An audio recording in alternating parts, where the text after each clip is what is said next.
1 glass మైదా, sugar 1 glass,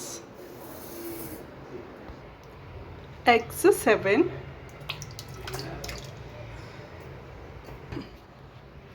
కొద్దిగా baking soda వేయాలన్నమాట. So దానివల్ల మనం చేసే కేక్ ఎట్లా ఉంటుందంటే అది బాగా పొంగుద్ది. జస్ట్ 2 pinches చాలు.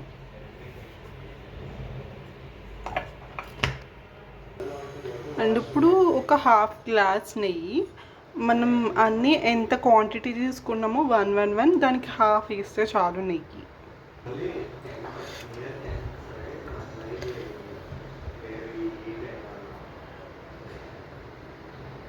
సో ఇదంతా కూడా మనం ఇప్పుడు బాగా మిక్స్ చేసుకోవాలి ఇట్లాగా.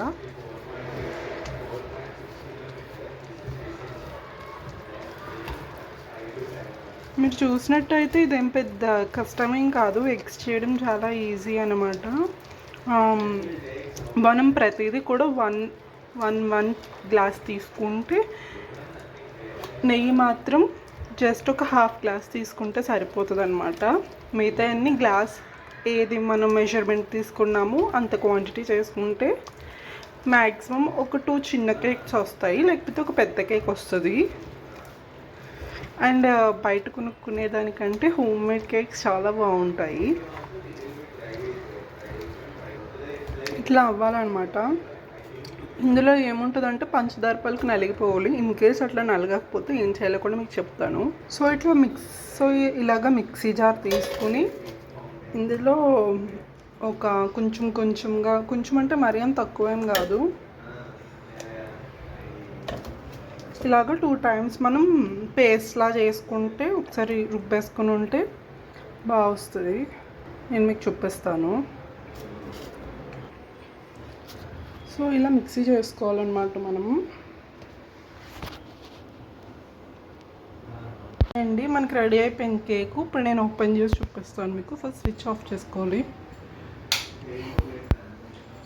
దెన్ మనం ఇది ఇట్లా పుల్ అవుట్ చేస్తే వచ్చేస్తుంది అనమాట. సో పక్కన పెట్టుకుందాం. సో ఇది తీసేసుకుందాం. చూసారా ఎట్లా అయిందో. రైజిన్స్ లోపలికి ఉండాలి, లేకపోతే జస్ట్ ఇట్లా కలర్ మారితే నేను కొన్ని బ్లాక్ రైజిన్స్ కూడా వేసాను. సో ఇది ఇట్లా టచ్ చేస్తే ఏ పార్ట్కి ఆ పార్ట్ ఫ్రీ అయిపోతుంది. సో ఇది పక్కన పెట్టుకుందాం.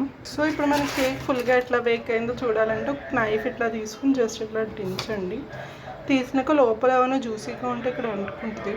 సో మనకు అంటుకోలేదు కాబట్టి ఫుల్గా కేక్ బాగా అయిందనమాట, బేక్ అయింది.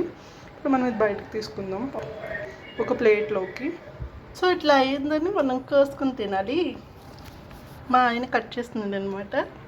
Happy birthday.